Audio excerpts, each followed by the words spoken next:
wonderful viewers. My name is Patience Moses, and this is the Brunch show on Value Chain TV. As usual, today we're going to be giving you insightful and interesting stories that make up the headlines today, which is going to be on our newspaper review segment. I hope your weekend was great. Mine was great, although there were a few things that made it a bit sad. I will share that with you later as the program unfolds. And moving to our newspaper review segment, I have with me in the studio Mr. Kabir, who is going to help us shed light on the headlines. Mr. Kabir, welcome. It's my pleasure.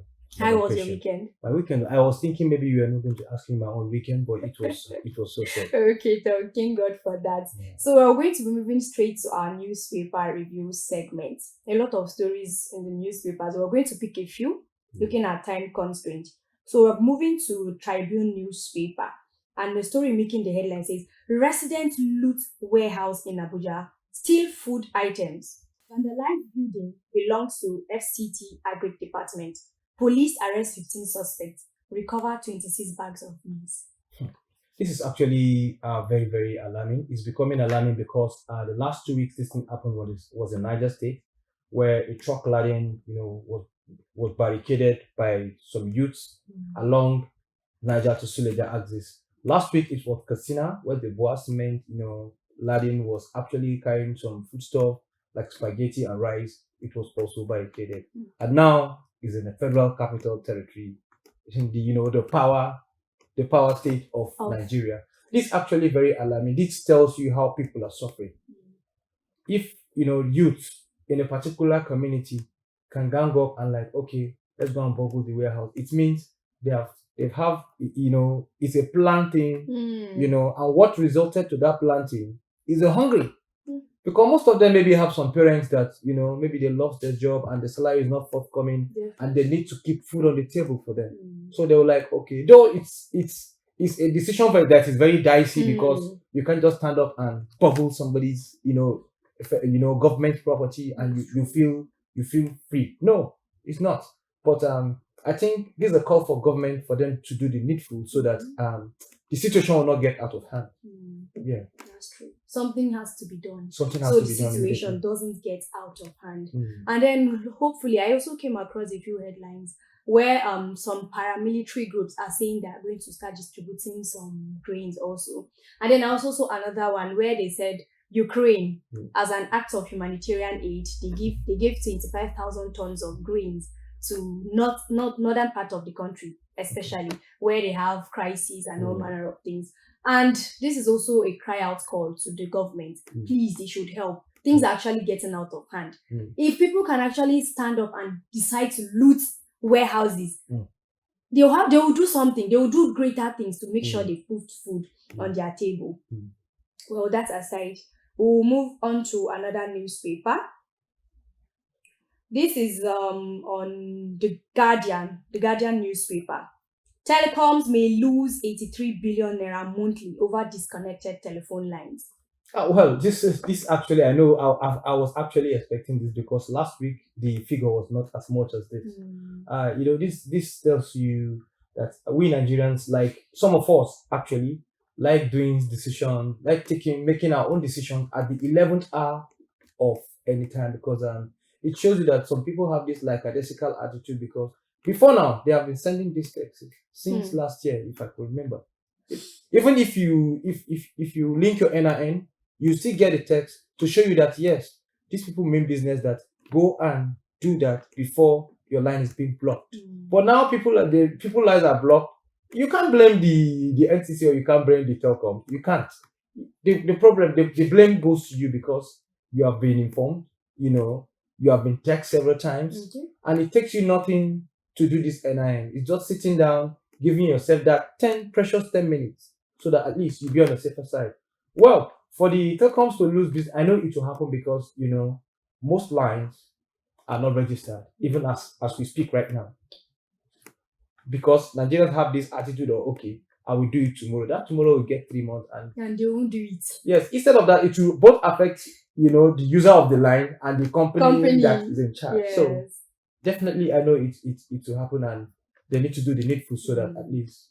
Okay, Okay, Mr. Kabiru, thank you for that little insight because I remember even me, they kept sending reminders, do it, and then hopefully I was able to link, but I hope you've linked yours too. Oh, definitely.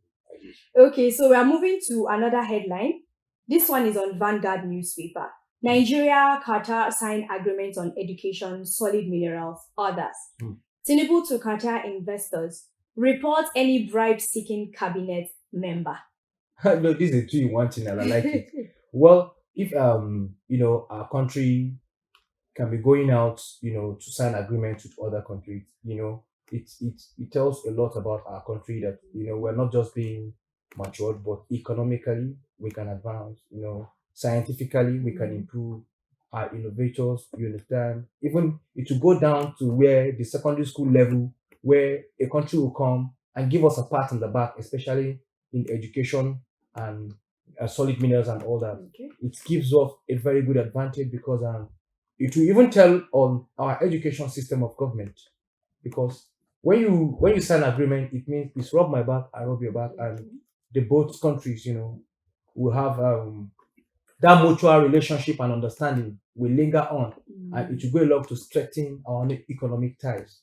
And the last one, and then you said where he said they should report bribe-seeking cabinet members. Well, I think this will go a long way to curb corruption, if really honest, because if a president should come out and tell a particular country that if anybody is trying to bribe you, you can report that. It means corruption, that has really gotten deep into the system can really be curbed. If not curbed, at least it will be lessened. You understand? It could less the amount of corruption to make the system, be what it's supposed to be like. Okay, well, this is actually a good one to ensure that all investments, all the deals, the agreements that have been signed are actually, how will I put it? They are real or yes, and true. So that, I mean, him making this kind of statement is a proof that, okay, whenever such deals and agreements are signed, they tend to be some sort of corruption. People go out trying to get something for themselves outside the ideal plan, outside the ideal agreement. But with this, and if he means it and if he's serious, a lot of people will come out to actually take bribe. And so the good thing is, if they are reported, if they are brought out in an open book, then they will be they will get to be apprehended, and with that way corruption is going to be handled and reduced, because it's actually eating deep into the Nigerian economy. Thank you so much, Mr. Kabiru. Thank you. It's my pleasure. Patience. Okay, so we're going to take a short break, and after that we're coming back to join SA Ufoma for the entertainment segment.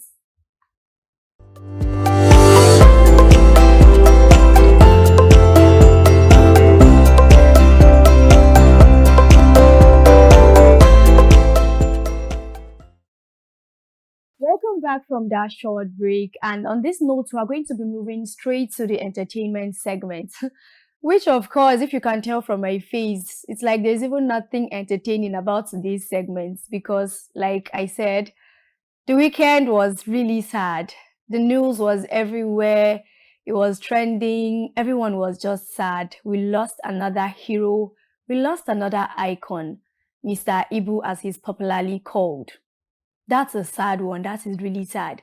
After his ailments, the pain, the stress he went through in the hospitals, and even all Nigerians that came out praying for him, wishing him quick recovery, even to the point when his legs were taken out. He had his 2 feet amputated because of the illness he was going through.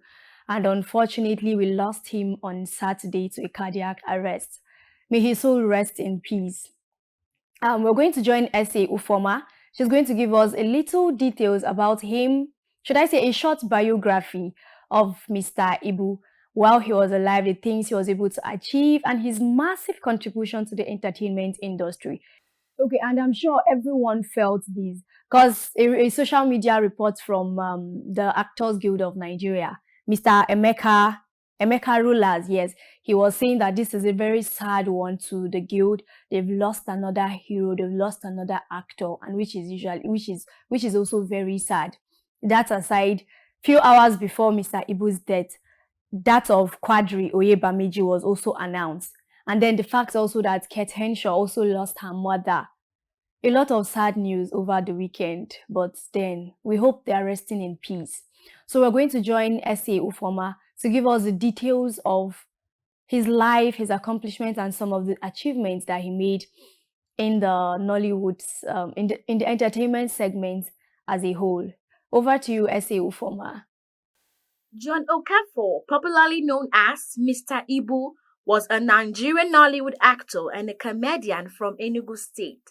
Mr. Ibu, who was loved for his comic roles in movies and skits, was confirmed dead on Saturday, March 2nd, 2024, at Evercare Hospital in Lagos from a cardiac arrest.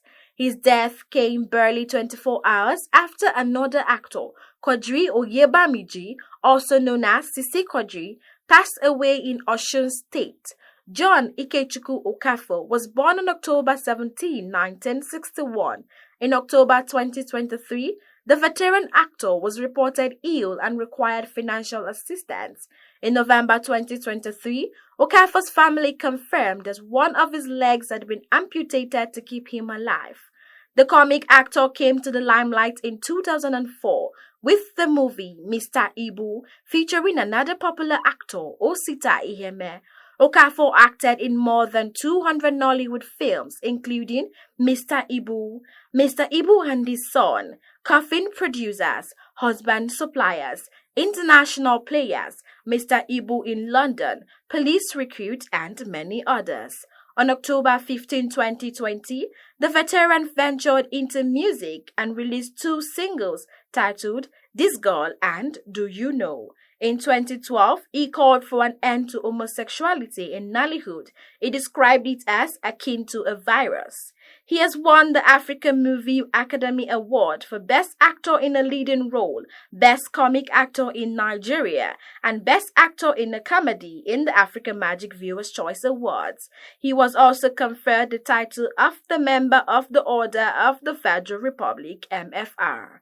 Beyond these achievements on the silver screen, Okafor emerged as one of the most influential figures in Nigeria's cinema, leaving an indelible impact on the industry's landscape.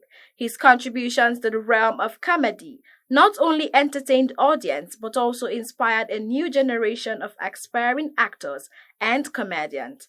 Through his dedication, resilience, and undeniable talent, Okafor blazed a trail for future generations to follow, leaving behind a legacy that continues to resonate within the hearts and minds of Nigerians everywhere.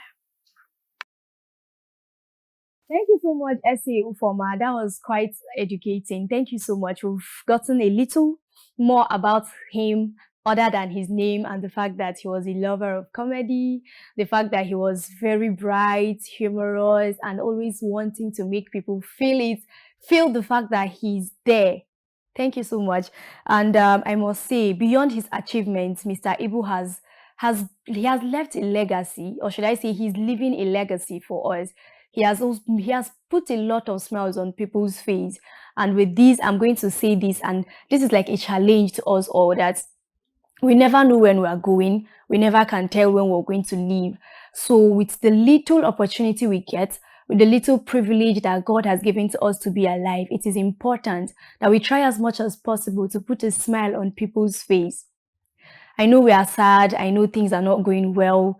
A lot of people are crying. People are mourning, and then his family too in general. I pray the Lord comforts their hearts. And this is a cry out to Nigerians too.